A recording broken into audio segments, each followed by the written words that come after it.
Ramazan ayının ahırda xursandlik özgürdü. Ramazanda biz nurluq, parlaq etiqadning xo'shalligidan xursand bo'lamiz. Bismillahirrahmanirrahim. Elhamdülillahi rabbil alamin. Ve salatu ve selam ala rasulina Muhammedin ve ala alihi ve sahbihi ecmaîn. Amma ba'd. Assalamu alaykum ve rahmetullahi ve berekatuhu. Hürmetli ustazlar ve qarindoshlar, Ramazan Özgürüş İyidir namlı programımızdaki 29. halqısı Ramazan ayının ahırda xursandlik özgürdü. Ramazandan ilgiri biz şehitlik, muvaffaqiyat qazanış yoki iqtisodiy foydaga erishish yoki yaqinlarimiz bilan ko'rishishdan xursand bo'lardik.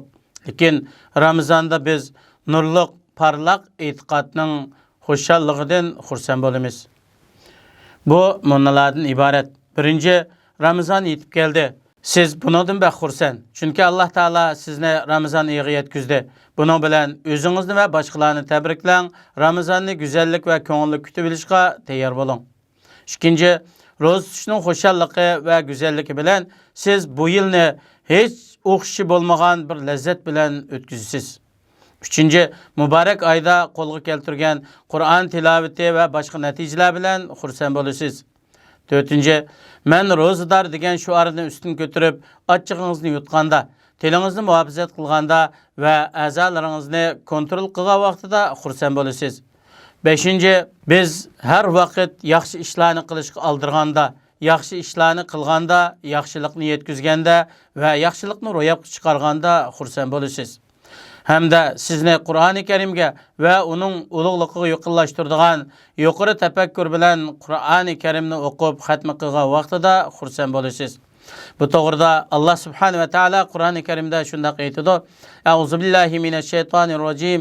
Qul bi fadlillahi va bi rahmatihi fa bizalika falyafrahu va khayrun mimma yajma'un." Aytqinki, ular Allohning fazli va rahmatidan xushal bo'lsin. Bu ularning yiqqan mol dunyolardan yaxshidir. 6. İftar vaqti bo'lganda xursand bo'lasiz. Kunduzda cheklangan Alloh taolo muboh qilib bergan narsalarni yemaysiz. Alloh taolaning ato qilgan cheksiz ne'matlarga rahmat tashakkur etasiz. Sizga bu unutilg'usiz xursandlik yetgan vaqtida siz ro'zini bek yoqtirib qolasiz. Bu to'g'rida Payg'ambarimiz sallallohu alayhi va sallam muborak hadislarda shunday degan: ro'zador uchun xursand bo'ladigan ikki vaqt bor. Biri iftor qilgan vaqti, yana biri oxiratda Robbiga uchrashgan vaqti. 7. Ro'zadorlar taravih namoziga jo'g'lashib, Allohga mo'linib, Qur'on tilovat qilinganda xursand bo'lasiz. Bu vaqtda siz o'zingizni, qalbingizni ilib ketadigan, sizni esil xazina, go'zal jannat qiladigan hikmatli Qur'oni Karimdan iborat bu kitobni tunji qitim anglagandek his qilasiz. 8. Har vaqt kambag'alni iftor qildirganingizda, ojiz kishilarga mehr shafqat qilganingizda, yetimning beshini silab kiyim kiydirganingizda xursand bo'lasiz. Ummatning birligi va islomiy qarindoshlikni his qilasiz. Haqiqatan mu'minlar qarindoshdir. 9. Ro'zit iyi ko'rinib, bayram gullari ichilib, bog'lari güzelleşkende xursand bo'lasiz. Bunun bilan bizning ayrilish qayg'ularimiz, xo'shlashish azoblarimiz yeniklaydi. Hayit namoziga birish uchun sahar turib, yo'yinib, yangi kiyimlarni kiyimiz, bir-birimizni tabriklaymiz, hammaylan kamtar bo'ladi. Saodat yuqori ko'tariladi, xursandlik nur chachidi. Hammaylan o'z orasidagi ixtilof, talash tortishlarni unutib, birga bo'lishni orzu qilib, uyushish va moslashishni qo'lga keltirishga tirishchilik qiladi.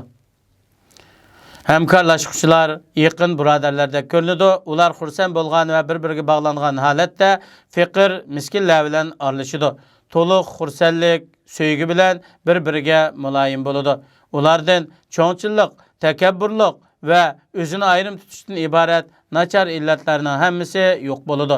Payg'ambarimiz sallallohu alayhi va sallam mundaq degan: mu'minlar bir-birini yaxshi ko'rish, mehr shafqat qilish, ko'yinishda bir badanga o'xshaydi. Badanda uyqusiz qilish va qizitma bo'lish degandek bir yer og'rib qolsa, buning uchun hamma a'zolar iloj talab qiladi. Hayit kunlarda qayg'urish va umidsizlikka o'rin bo'lmaydi. Balki hayit xursandlik, shodlanish, g'am qayg'ularni o'chirishdan iborat muborak kundir.